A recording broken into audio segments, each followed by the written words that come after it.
नेपाल से इस वक्त की सबसे बड़ी खबर मिल रही है। जो जानकारी है कि पीएम ओली देश छोड़कर भागे हैं। ये नेपाली मीडिया के हवाले से जानकारी है। हांगकांग या चीन भागने की खबर मिल रही है।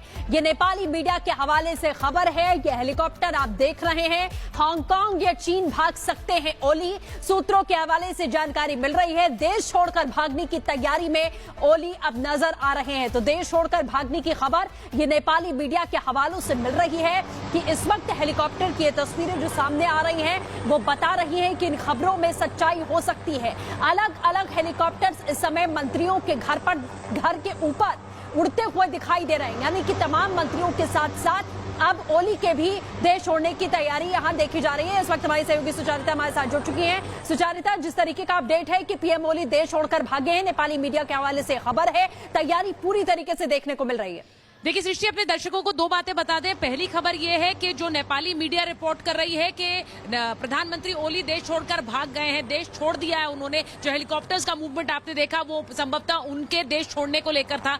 लेकिन दूसरी खबर यह भी बताएं कि जो उनके एडवाइजर हैं उन्होंने भी मीडिया से बात की है और वो ये कह रहे हैं कि प्रधानमंत्री ओली देश छोड़कर नहीं जाएंगे, अपनी आखिरी सांस तक वो देश में ही बने रहेंगे। तो ये दोनों कॉन्फ्लिक्टिंग बयान है। हमें थोड़ा इंतजार करना होगा क्योंकि ये खबर डेवलप हो रही है और ऐसे में नेपाली मीडिया का ये रिपोर्ट करना कि प्रधानमंत्री देश छोड़ चुके हैं, वो देश छोड़कर जा चुके हैं, वहीं दूसरी तरफ उनके एडवाइजर का बयान आना कि वो अपनी आखिरी सांस तक यहीं बने रहेंगे, वो नेपाल में ही रहेंगे और शाम 6 बजे जो बैठक होगी उसमें एक नया प्रधानमंत्री चुना जाएगा। सवाल ये है कि ये नाराजगी प्रधानमंत्री के खिलाफ है या फिर ये नाराजगी मौजूदा सरकार के खिलाफ है। 10 मंत्रियों का इस्तीफा हो गया है। 10 मंत्रियों के इस्तीफे का सीधा मतलब है ये नाराजगी इस सरकार के खिलाफ है। जो प्रदर्शनकारी हैं वो चाहते हैं कि अंतरिम सरकार बने और इसीलिए उस अंतरिम सरकार के लिए पहले से ही बात की गई है। ऐसे में सीधी बात है कि क्या प्रधानमंत्री ओली का हटना और दूसरे प्रधानमंत्री का आना क्या इस पूरी स्थिति को नियंत्रण में ला पाएगा, ये देखना है। लेकिन सवाल सीधा सीधा बना हुआ है, प्रधानमंत्री ओली देश में है या वो देश छोड़कर भाग चुके हैं। हम शुरू से कह रहे हैं, हम सुबह से अपनी कवरेज में कह रहे हैं कि क्या पीएम ओली कुर्सी छोड़ेंगे या फिर वो देश छोड़ेंगे। अभी जो खबरें आ रही हैं, जो मीडिया के हिसाब से, नेपाल की मीडिया के हिसाब से, कि प्रधानमंत्री ओली देश छोड़कर भाग चुके हैं। हम लगातार वो तस्वीरें भी दिखा रहे हैं, एक एक करके मंत्रियों के घर फूके जाना, खुद प्रधानमंत्री का जो निजी आवास है उसको आग के हवाले कर देना। वहां हेलीकॉप्टर्स का मूवमेंट हो रहा है, आपने देखा, हमने एक तस्वीर में दिखाया, हेलीकॉप्टर्स में बाकायदा जो ट्रूप्स हैं वो सवार होकर निकलते हैं और फिर वो पोजीशन लेते हैं। तो वो पोजीशन ले रहे हैं इस वजह से क्या कि वहां से एक बड़ा वीवीआईपी मूवमेंट होना था। क्या उसी हेलीकॉप्टर में सवार होकर पीएम ओली निकले हैं।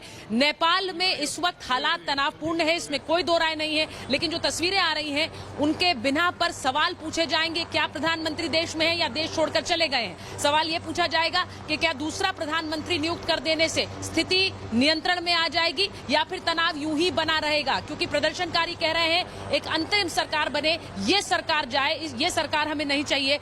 वहीं सवाल ये भी कि जिस तरह से एक ऑर्केस्ट्रेटेड विरोध हुआ है, यानी जगह जगह एक साथ ये प्रदर्शन हुए, ना सिर्फ काठमांडू, अलग अलग शहरों में, इसका मतलब क्या है। इसके पीछे क्या कोई विदेशी ताकत है, इसके पीछे क्या राजशाही समर्थक है। सवाल इसलिए पूछे जाएंगे क्योंकि नेपाल में पिछले, आपने देखा है 17 सालों में 13 सरकारें बदली हैं। नेपाल में पिछले 1 साल में राजनीतिक अस्थिरता रही है। ऐसे में क्या एक और राजनीतिक अस्थिरता का दौर नेपाल देखने वाला है, बड़ा सवाल यही है। हम अब तस्वीरें दिखा रहे हैं, मैं जरा चाह रही हूं कि जो घर जला है, और ये भी बड़ी खबर आ रही है कि नेपाल के सेना प्रमुख ने प्रधानमंत्री ओली से बात की है। ये भी बड़ी खबर आ रही है और वो ये कह रहे हैं प्रधानमंत्री से बातचीत करने के बाद उन्होंने बयान दिया है। नेपाल के सेना प्रमुख ने पीएम ओली से बात करने के बाद जो बयान दिया है वो अपने दर्शकों को बता रहे हैं कि गद्दी छोड़े तभी हम हालात संभाल सकते हैं। अब ये सीधा सीधा आर्मी का डिक्लेरेशन है, वहां की सेना का डिक्लेरेशन है